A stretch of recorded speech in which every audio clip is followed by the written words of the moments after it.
दोस्तों, Reliance industries limited के chairman और मैनेजिंग डायरेक्टर मुकेश अंबानी का नाम तो इंडिया का बच्चा बच्चा जानता है। फोर्ब्स ब्लूमबर्ग मैगजीन के मुताबिक मुकेश अंबानी दुनिया के 10वें सबसे अमीर इंसान बन चुके हैं और मुकेश अंबानी पिछले 10 सालों से इंडिया के सबसे अमीर इंसानों की लिस्ट में भी शामिल हैं और अब तो मुकेश अंबानी एशिया के भी सबसे अमीर इंसान बन चुके हैं। दोस्तों, क्या आपको पता है एशिया के सबसे अमीर इंसान बनने के लिए मुकेश अंबानी ने अलीबाबा के फाउंडर जैक मा को पीछे छोड़ा है। दोस्तों, China, Japan, south Korea, UAE, Singapore काफ़ी डेवलप्ड और काफ़ी अमीर देश हैं, लेकिन यहाँ मुकेश अंबानी से अमीर इंसान नहीं है। और दोस्तों, फिलहाल मुकेश अंबानी की नेटवर्थ 74.1 बिलियन डॉलर्स है और ये दुनिया के टॉप 10 अमीरों की लिस्ट में भी शामिल हैं। दोस्तों, मुकेश अंबानी का बिजनेस हर साल लगातार बढ़ता ही जा रहा है और ये सवाल तो आपके दिमाग में भी आया होगा कि मुकेश अंबानी इतने अमीर कैसे बने और ये अरबों रुपए कैसे कमाते हैं। तो चलिए जानते हैं मुकेश अंबानी की अमीरी का राज। मुकेश अंबानी का जन्म धीरूभाई अंबानी और कोकिलाबेन अंबानी के घर 19 अप्रैल 1957 में यमन में हुआ था। धीरूभाई अंबानी अपनी बिजनेस करने की इच्छा रखते थे, इसीलिए 1958 में धीरूभाई ने यमन को बाय बाय कहा और इंडिया वापस आ गए और धीरूभाई ने मुंबई में कपड़े और मसालों का बिजनेस शुरू किया। धीरूभाई ने कपड़े बनाने वाले धागे का प्रोडक्शन स्टार्ट किया और इस धागे की सप्लाई कपड़े बनाने वाली कंपनीज को की जाती थी। बाद में धीरूभाई ने खुद ही कपड़े बनाने भी शुरू कर दिया और फिर 1966 में उन्होंने अपनी पहली फैक्ट्री स्टार्ट की और कंपनी का नाम रखा गया विमल, लेकिन बाद में इस कंपनी का नाम ओनली विमल हो गया। धीरूभाई ने बिजनेस में काफ़ी सक्सेस पाई और विमल एक ब्रांड बन गया और रिलायंस इंडस्ट्रीज़ मार्केट में आई और इसका पहला ऑफिस 350 स्क्वायर फुट में बनाया गया था और इस ऑफिस में सिर्फ एक टेबल, 3 कुर्सियां और एक टेलीफोन था। धीरूभाई ने अपने बिजनेस में जी जान लगा दी और मुकेश को पढ़ाई भी करवाई।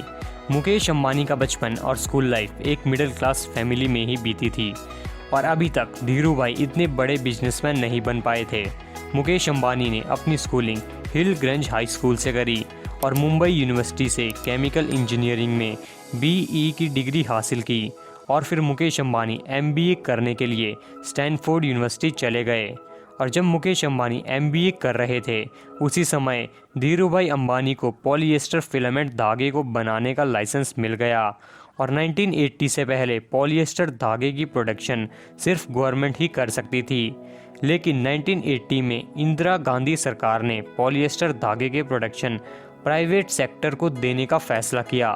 लाइसेंस के लिए धीरूभाई अंबानी ने रिक्वेस्ट करी, टाटा और बिरला ने भी लाइसेंस के लिए रिक्वेस्ट की थी, लेकिन बाकी कंपटीटर्स को पीछे छोड़ते हुए धीरूभाई अंबानी ने लाइसेंस हासिल कर लिया और इस लाइसेंस को मिलने के बाद धीरूभाई अंबानी ने पातालगंगा, रायगढ़, महाराष्ट्र में इस धागे को बनाने के लिए प्लांट लगाया और प्लांट लगाने के बाद धीरूभाई ने मुकेश अंबानी को स्टैनफोर्ड यूनिवर्सिटी से वापस बुला लिया और मुकेश अंबानी को अपनी एमबीए की पढ़ाई बीच में ही छोड़नी पड़ी और 24 साल की उम्र में मुकेश अंबानी ने रिलायंस इंडस्ट्रीज़ में अपने करियर की शुरुआत की और फिर मुकेश अंबानी रसिक भाई मेसवानी के अंडर काम करने लगे और कुछ दिन बाद धीरूभाई ने मुकेश अंबानी को अपनी मर्जी से काम करने की पूरी आज़ादी दे दी और अपने हर फैसले में मुकेश अंबानी के फादर उनसे सलाह ज़रूर लेते थे। मुकेश अंबानी की समझदारी का फ़ायदा रिलायंस इंडस्ट्रीज़ को मिला और 1985 में रसिक भाई की मौत के बाद पॉलिएस्टर धागे के काम की पूरी जिम्मेदारी मुकेश अंबानी के कंधे पर आ गई और उन्होंने इस जिम्मेदारी को निभाया भी और 1985 में ही कंपनी का नाम रिलायंस टेक्सटाइल्स इंडस्ट्री से बदलकर रिलायंस इंडस्ट्रीज़ लिमिटेड कर दिया गया। 1986 में अंबानी परिवार को एक झटका लगा जब धीरूभाई अंबानी को ब्रेन स्ट्रोक आ गया और ब्रेन स्ट्रोक के बाद कंपनी की सारी जिम्मेवारी मुकेश और उनके भाई अनिल अंबानी पर आ गई, लेकिन दोनों भाइयों ने काफ़ी मेहनत से इन जिम्मेवारियों को निभाया। ब्रेन स्ट्रोक के बाद धीरूभाई अंबानी बच तो गए, लेकिन इनका राइट हैंड पैरालाइज्ड हो गया, लेकिन मुकेश अंबानी उस समय अपने फादर के राइट हैंड बन गए और मुकेश अंबानी ने काफ़ी ज़्यादा मेहनत की और वो रिलायंस के अंदर कई और बिजनेस प्लान्स को भी लेकर आए और रिलायंस इंडस्ट्रीज़ ग्रो ही होती गई। 1994 में मुकेश अंबानी ने पेट्रोकेमिकल प्लांट स्थापित किया। इंडिया में ये प्लांट लगाने के बाद 1996 रिलायंस के लिए काफ़ी सौभाग्यशाली साल रहा। इसी साल इंटरनेशनल एजेंसी S&P ने रिलायंस इंडस्ट्रीज़ को BB+ रेटिंग दी और मूडीज़ ने भी Baa3 रेटिंग दी। टेक्सटाइल, पॉलिएस्टर फिलामेंट और पेट्रोकेमिकल के सक्सेसफुल बिजनेस के बाद रिलायंस इंडस्ट्रीज़ ने और भी कई बिजनेस स्टार्ट किए।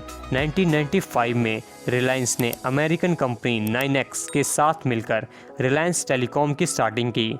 फिर 1998 में LPG गैस की फील्ड में कदम रखा और रिलायंस गैस के नाम से रसोई गैस की शुरुआत की। और 1998 से 2002 के बीच गुजरात के जामनगर में पेट्रोकेमिकल कॉम्प्लेक्स के कंस्ट्रक्शन का काम भी स्टार्ट किया।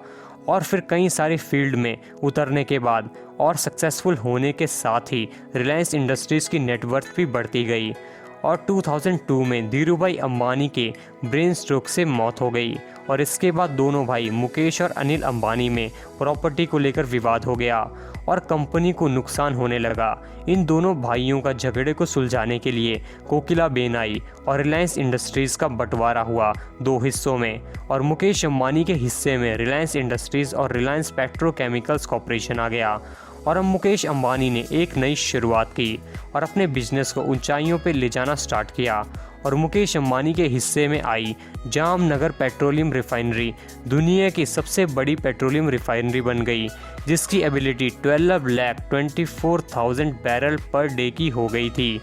मुकेश अंबानी की इनकम का मेन सोर्स भी यही रिफाइनरी है। और 2006 में रिलायंस इंडस्ट्रीज़ ने रिटेल मार्केट में कदम रखा और रिलायंस रिटेल के नाम से पूरे देश में शॉपिंग सेंटर्स स्टार्ट किए और इनका रिलायंस फ्रेश स्टोर काफ़ी फेमस हुआ। और रिलायंस रिटेल के 1500 से ज़्यादा स्टोर्स पूरे इंडिया में हैं।